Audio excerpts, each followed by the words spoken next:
Όπως ακούσατε, πιστεύουμε σε μια άλλη τοπική αυτοδιοίκηση, συμμετοχική, βασισμένη στις αρχές της συλλογικότητας. Δεν θα μιλήσω όμως εγώ γι' αυτό, για τις αρχές μας δηλαδή. Αυτό θα το κάνει ο επικεφαλής του ψυχοδελτίου μας, ο οποίος αναδείχθηκε μέσα από συλλογικές διαδικασίες και τον οποίο θα παρουσιάσει το μέλος της Επιτροπής, ο Νίκος Σοκολιόπουλος. Ο Νίκος θα μιλήσει για τις διαδικασίες της επιλογής του επικεφαλής μας, καθώς και για τη φιλοσοφία που διέπει την κίνηση. Παρακαλώ.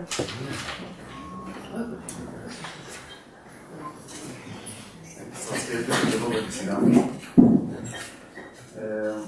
Θα αναφερθώ στον πολιτιακό τρόπο διαχείρισης του Δήμου, καθώς όπως ήδη σας είπε η Τάνια, στην φιλοσοφία που διέπει την σκέψη μας ως ομάδα.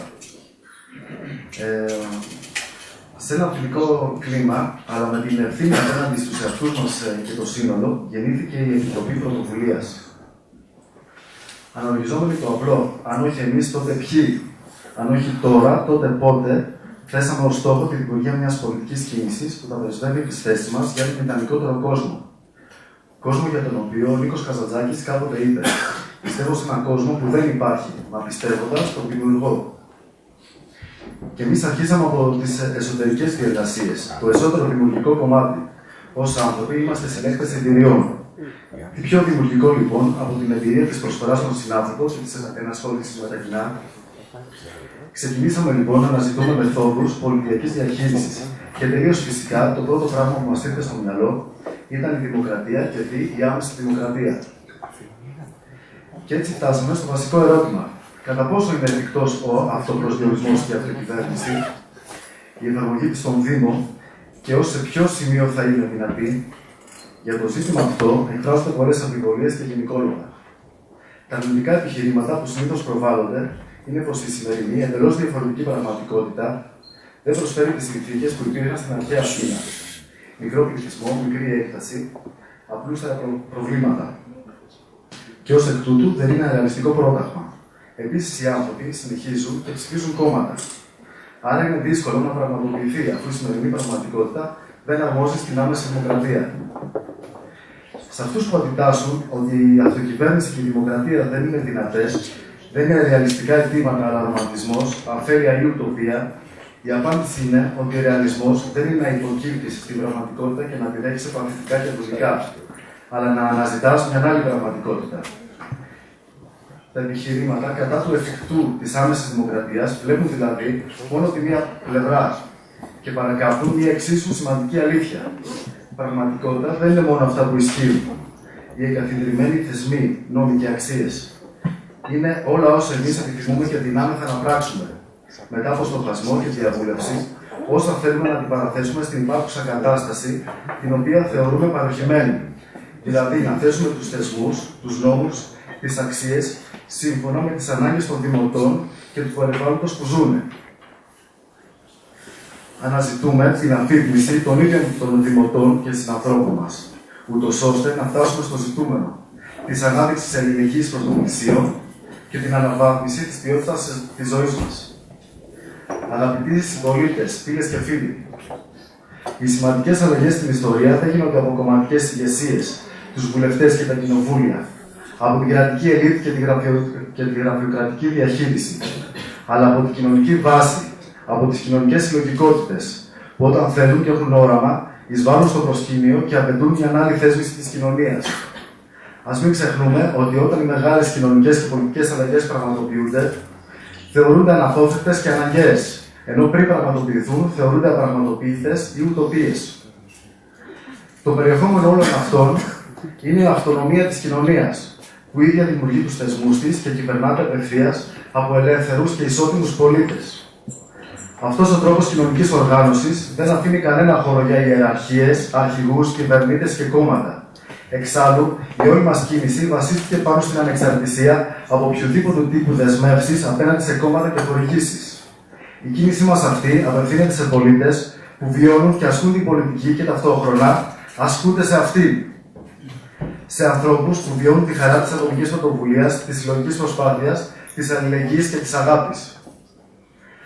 Αγαπητοί συμπολίτες, φίλες και φίλοι, διάγουμε πλέον το 2014. οφείλουμε να πατάμε στη γη και να κοιτάζουμε στον ουρανό. Η τεχνολογία και το μέσα υφίσταται εδώ και χρόνια κιόλας, ώστε να ενημερώνεται και να αποφασίζει ο καθένας, η κάθε οικογένεια, η κάθε γειτονιά, το κάθε χωριό και κατ' επέκταση το σύνολο των ψυχών του Δήμου μας από την άνεση του σπιτιού του. Έστω και αν κάποιος δεν κατέχει τη τεχνολογική γνώση του ηλεκτρονικού υπολογιστή, είναι εξίσου δυνατό να συμμετέχει στην διαβούλευση των θεμάτων που απασχολούν την κοινωνία.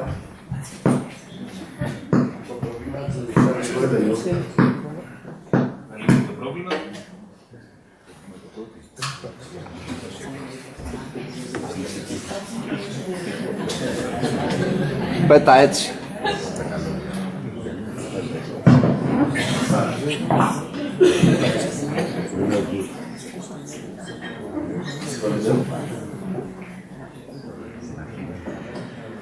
Έλεγα ότι έστω και αν κάποιος δεν κατέχει την τεχνολογική γνώση του ηλεκτρονικού υπολογιστή, είναι εξίσου δυνατό να συμμετέχει στη διαβούλευση των θεμάτων που απασχολούν την κοινωνία, εγγράφος με σχετικά φυλάδια και η γνώμη του να προσμετράται στις ψηφιακά δοσμένες.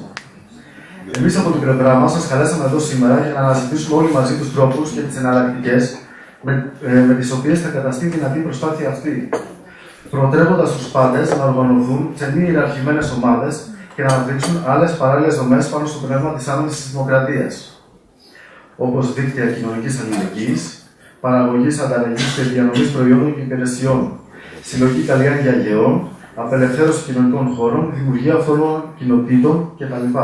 Για να προάγουμε και να πάρουμε τη ζωή μας στα χέρια μας κόντρα στα σχέδια του οικονομικού ολοκληρωτισμού.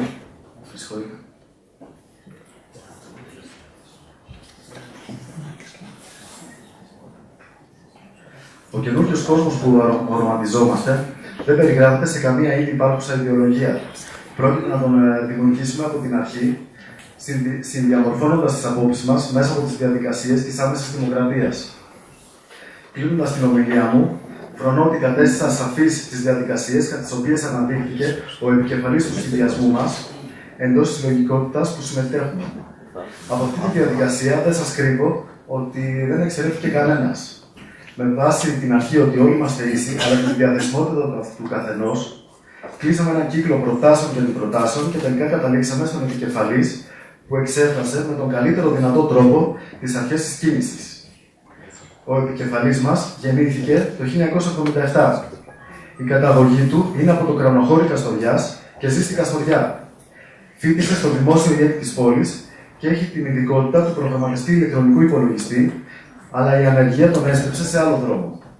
Έτσι, αρχικά, προσβλήθηκε ως συνοριοφύλακας και με τη συγχωνεύση στην αστυνομία είναι πλέον αστυνομικός και υπηρετεί στον εστόριο.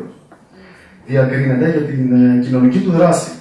Συμμετείχε ως εθελοντής στη μη κυβερνητική περιβαλλοντική οργάνωση Καλιστό και σήμερα μετέχει ως ενεργό μέλος στην εθελοντική εργασία Καστοριάς, η οποία έχει ως αντικείμενο την υποστήριξη των ατόμων με ειδικές ανάγκες και των μεταναστών. Η εθελοντική εργασία Καστοριάς συνεργάζεται επίσης με τη Διεθνή Αμνηστία. Έχω την τιμή να σας παρουσιάσω τον υποψήφιο δήμαρχο της κίνησης, τον πρώτο μεταξύ ίσων. Παρακαλώ πολύ τον υποψήφιο δήμαρχο Καστοριάς, Σάκη Καραμικολόπουλο, να έρθει στο βήμα.